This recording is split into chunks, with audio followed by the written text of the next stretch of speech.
You know, friends, if you've watched the Build Show for any period of time, you know that we talk about air sealing a lot. Maybe too much, but it's because it's so important.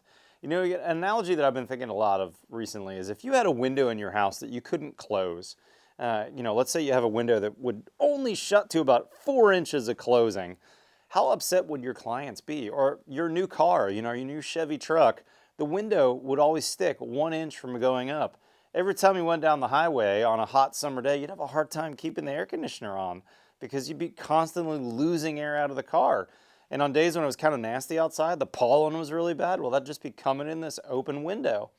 So we talk about air sealing all the time because we want to gain control of our envelope and make sure that our customers in these houses are healthy, that they're going to be comfortable inside their houses. And without an airtight house, an airtight enclosure, you can't be comfortable. And you don't want air to leak in from places like your garage or other nasty spots or underneath your bottom plates or around your exterior outlets. So you're seeing us all the time talking about air sealing and techniques. In today's video, we're talking insulation, but really we're talking about air sealing. In particular, Wade, we're about to go visit one of his job sites in Rhode Island, is using really 3 types of insulation. He's using 2 types of spray foam and some Rockwool insulation to ensure that the house is really comfortable, but also that it's air sealed to the best of his abilities. So, 2 things I want to point out. As you're watching this video, notice where he uses which type of insulation and why, and also notice how he's air sealing and how he's paying attention to that regardless of the type of insulation. It's kind of a belt and suspenders approach. With that being said, let's jump into Wade's job site in Rhode Island. We're talking 3 types of insulation. Let's get going.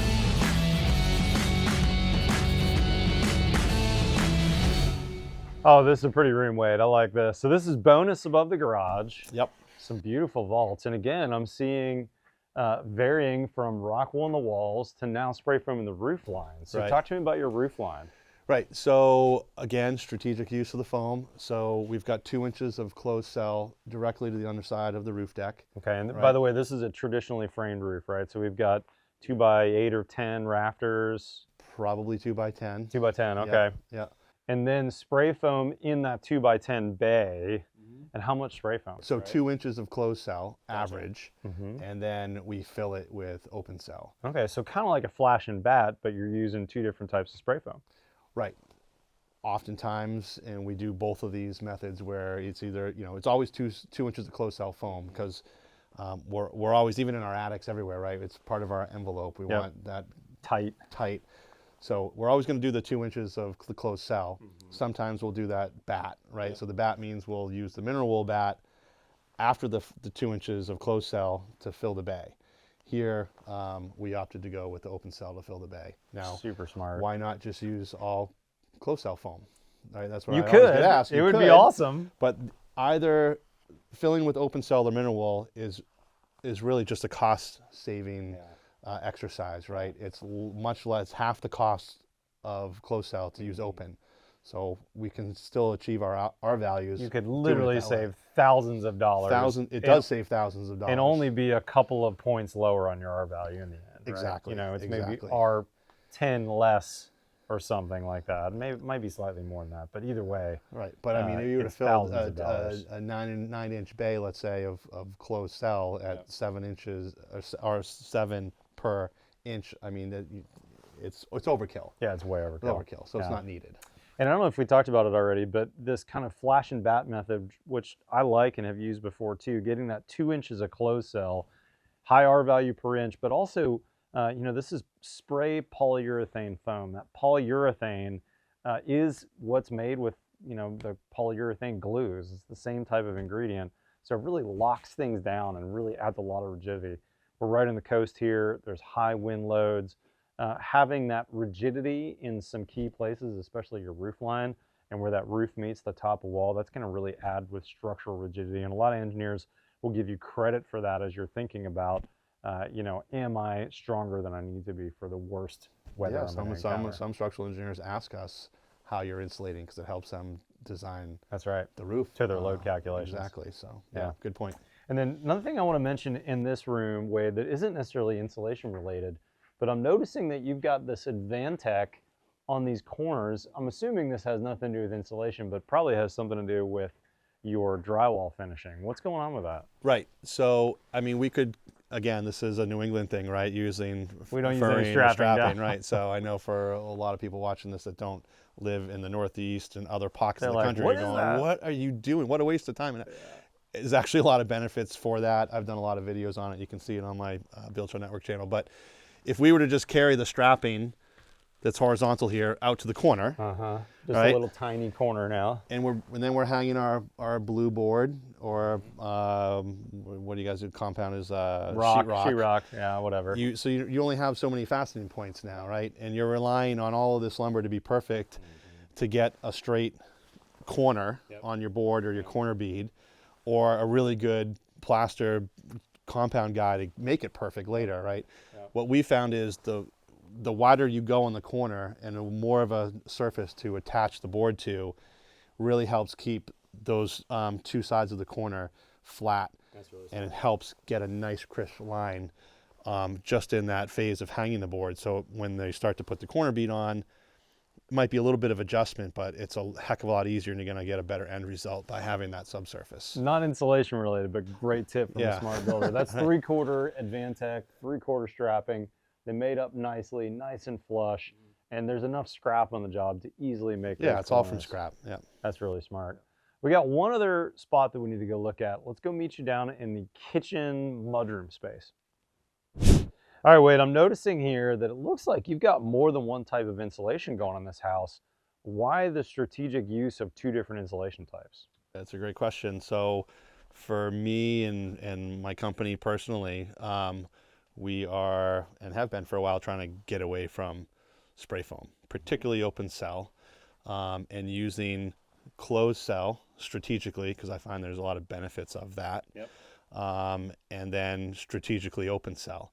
And not filling wall cavities and just spray foaming a whole house. And if there's ever something needs to happen in that wall, there's a renovation, or you need to get back in there, it can be so messy. hard. Yeah. But I also find like there's a lot of benefits of using something like Rockwool, right? The mineral wool in the wall, right? It's fireproof, rot resistant, insect proof. There's all these great things about it. Also has some great soundproofing qualities. Soundproofing, it's dense and heavy, right? You've picked it up. When you put it in the stud bay, you kind of have to compress it in so it's getting tight to the stud, so you're getting a nice tight bat in that stud bay. And then the closed cell, like here's a great example of the wall, right? In a full stud bay here, right? There's a 2x6 construction, so it's a 5.5 inch bat, so you're going to get an R23 out of that. Nice. And then up here where we have our header and LVL, I think there's a few LVLs up here, we're left with 1.5 or 2 inches of available depth. In other words, now we're going to use that closed cell there because it's a really high R value per inch. Exactly. Thin amount of insulation. Exactly. So we're getting the most bang for our buck right there. We're going to get the highest R value using closed cell there. So it's a strategic space to use it. Makes sense. Above our head, we have a balcony. So it's the third floor studio office above with a little balcony here. So that's actually an exterior wall. So again, to make good use of that available depth, closed cell foam, we get some air barrier properties out of that and so forth. So again, another good place to use closed cell. So where you've only got, let's say, a 2x8 bay here, we're filling that with closed cell. And then where those LVLs are is the outside wall of the house. And then the rest of this then is probably not insulation as much as it's soundproofing. Is that right? This is all soundproofing, right? The whole ceiling here. This is the master suite. Every single interior wall partition and ceiling. So even where we're standing below on the first floor, this is insulated with Rockwool. That's really smart. As well this is. So this is all for, sound transmission, and you can hear just our conversation here. It's very consolidated. So. And for the builders who haven't bid that before, you'll be surprised. It's not that much more money to add your interior partitions for sound. And these Rockwool Safe and Sound bats go in pretty quickly. So the insulation guys, it seems like give pretty reasonable bids on this.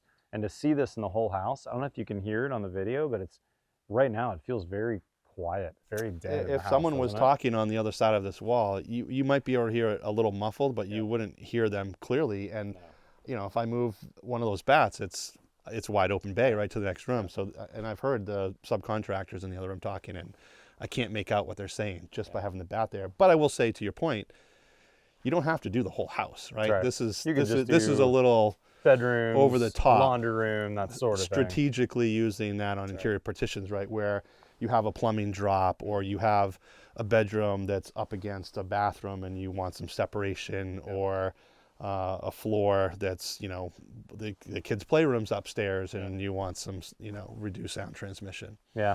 Now this is sort of insulation related, but I'm noticing, Wade, you've got this. This is not Visqueen, by the way. This is a smart membrane. This is by Certainty. And I think it's called membrane, where the Rockwool is. But then that isn't being used over top of the closed cell. Do you want to explain that for these guys? Yeah, sure. Well, the closed cell in its properties itself is an air barrier, right? Yep. So And a vapor barrier. And a vapor barrier. So we don't have that down here. Yep. We do have, I should say, the whole outside of this house is our WRB, right? Our air barrier outside is zip system. So we have our regular framed wall with a 1/2-inch CDX plywood, and then on top of that, we've applied Zip R9. Oh, wow. So we have that outside jacket, or out insulation, right? So reducing that thermal break around the house. And that's going to reduce the chances of condensation for a cold condensing surface inside that stud bay already. Right. But then by adding that membrane, you're reducing the amount of vapor that could transfuse, diffuse is the word I'm looking for, through that wall into that. Right. It won't allow it into the wall by having that membrane here. But if there is any vapor, this is one-way permeable. Yeah. So if there is anything inside the wall cavity, it's being introduced into the house, and then we treat it with, you know, our systems, our ERVs and so forth. That's really good. Let's walk this way while we're talking, because there's something I saw, Wade, in the other room that is not insulation purposes in the usual sense of insulation, but you're using insulation in a smart way that I've not seen before. So we just walked out of the master. Now we're walking into a kid's bedroom, I think. Yeah, one of the other bedrooms. And what is happening over here, Wade? Yeah, so we have, and we have it actually where the room we just came from in the master tub, but this is one of the other bedroom tubs here. We like to put open cell foam around the entire tub, just to help with keeping the sound down of being in the tub. Or like I have a 3-year-old, he's in there with his Matchbox, and it's, you know, it can be a little loud. So it helps dampen the sound, and it'll help keep the water in the tub warmer a little longer. Yeah. Which is super smart. So this is a fiberglass tub. You just had the spray foam guys filled out with open cell. What a great idea. Yeah. It can't be that much money. And to get a tub that lasts longer on the hot. That's really nice. Yeah, I don't even think he charges me for that, you know. Probably doesn't. That's pretty awesome. Yeah. All right, let's next head over to the bonus room over the garage. We got a couple tips over there. All right, Wade, coming in to the garage space, and it's unusual to see sheathing on the ceiling, and I'm also noticing it on this wall. I suspect this is there's an insulation reason going on here? You don't do this in Texas? Well, I did it on my house, but I bet these guys haven't seen it. Yes, of course there's a reason, and the reason we're using this here is simply for our air barrier. Okay. Right? We've got conditioned space on the other side of that wall. Yep. We've got conditioned space above us. Yep. So zip system, tape, gaskets, sealant around the perimeter. Oh, check that out. That's cool. You got a gasket coming through those wires. 2-wire gasket. And that'll probably be a ceiling mounted box of some sort. Yes. Smart. And then am I noticing that there's sealant where your walls meet your roof as well? Correct. Your ceiling, rather? Correct. So upstairs when we were looking at that, at the membrane material, we didn't have the sealant around the perimeter because upstairs we're just using it for vapor, not air sealing. Down here it's both. We're trying to keep any air from coming through that wall and also treating the vapor aspect of the wall assembly there. Gotcha. Now, what do we do for insulation on the back side of this? What did you use here for, here we go. Yep. Just as I suspected. Yeah, so the whole garage wall here and under the stairs, everything. So this is, again, strategically using closed cell foam, right? It's going to help with our air management on this wall. And we're carrying that right through into the pantry and into the part of the kitchen until we get away from that garage wall and back to our exterior wall. And I noticed you had a couple outlet boxes that are coming into this space. So by using that closed cell foam, you've got a full closed cell foam around those boxes. So now we're really going to stop that air from penetrating. You're right. You got multiple layers between sealing around the box with gaskets and sealant and the closed cell foam. So it's really a belt and suspenders approach, we'll call it.